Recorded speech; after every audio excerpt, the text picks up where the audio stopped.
wabarakatuh. Perkenalkan, kami dari kelompok 4 ingin mempresentasikan tentang pita suara.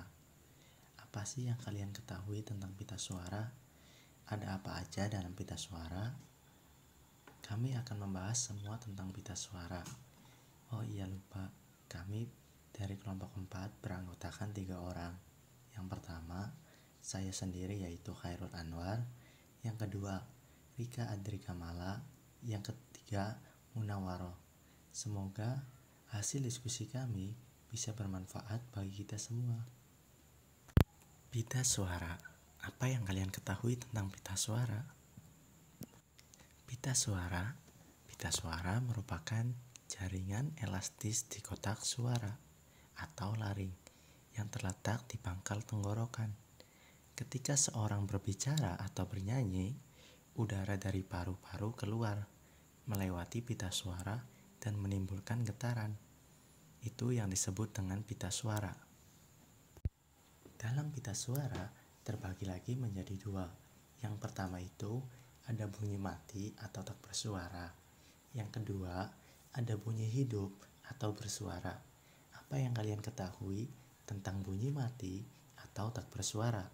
Yang kedua, apa yang kalian ketahui tentang bunyi hidup atau bersuara? Baik, yang pertama, bunyi mati atau tak bersuara.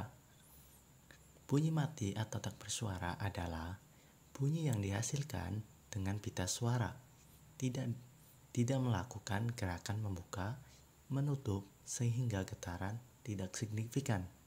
Contoh, ketika bunyi K, P, T, dan S, maka bunyi itu akan mati.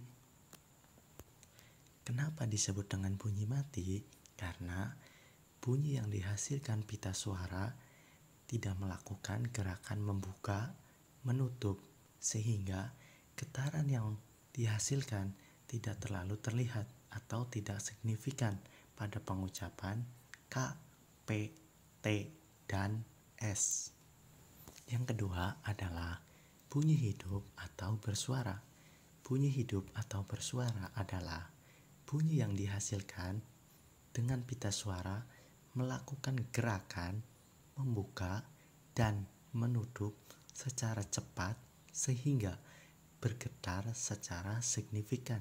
Contoh, pada huruf G, B, D, dan Z, itu yang disebut dengan bunyi hidup atau bersuara. Untuk selanjutnya, ada penjelasan tentang kenapa bunyi itu disebut bunyi hidup ataupun bunyi mati. Bagaimana prosesnya? Untuk materi selanjutnya akan dijelaskan oleh rekan saya, yaitu Rika Adrikamala. Perkenalkan, nama saya Rika Adrikamala dari kelas 2A. Saya akan melanjutkan penjelasan tentang pita suara. Untuk membuktikan apakah bunyi yang kita hasilkan tergolong bunyi bersuara atau tidak bersuara, bisa dilakukan dengan cara praktis berikut. Yang pertama, tutuplah kedua lubang telinga dengan telapak tangan ketika membunyikan bunyi kontoid tertentu. Misalnya bunyi B dan P atau G dan K. Ternyata getaran di dalam dada terasa atau terdengar lebih keras ketika mengucapkan bunyi B dan G dibanding dengan ketika mengucapkan bunyi P dan K. Yang kedua, dekatkan kertas tipis secara vertikal di muka mulut dengan jarak lebih kurang 5 cm. Ketika kita mengucapkan bunyi-bunyi kontoid secara plosif, kertas tipis akan bergerak karena tertiup udara yang disignifikan dari mulut. Ketika kita mengucapkan bunyi-bunyi yang tergolong bunyi bersuara, misalnya B dan G, dan kertas tidak bergerak ketika kita mengucapkan bunyi-bunyi yang tergolong bunyi tidak bersuara, misalnya P dan K. Terima kasih. Saya Rika Adrikamala, saya akan memberikan contoh untuk membuktikan apakah bunyi yang kita hasilkan tergolong bunyi bersuara ataupun tidak bersuara, yaitu dilakukan dengan cara praktis berikut. Contoh yang pertama, tutuplah lubang telinga kalian dengan telapak tangan.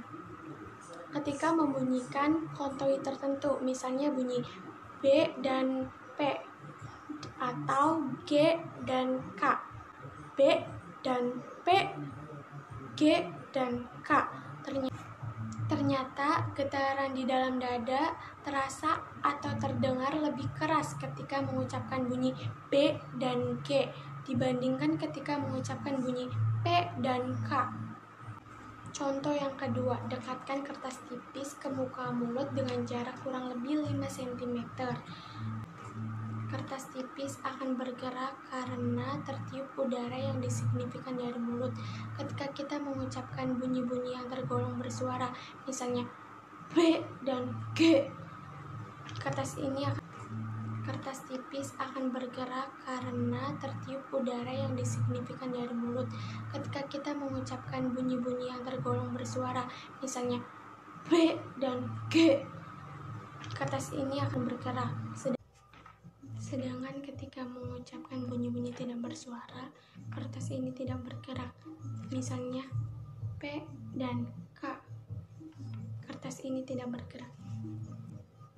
Kalau kalian penasaran, silakan coba sendiri, oke?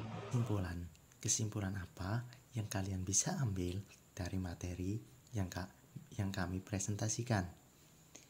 Jika kurang paham, baik rekan saya Munawaro akan menjelaskan tentang kesimpulan materi yang kami diskusikan.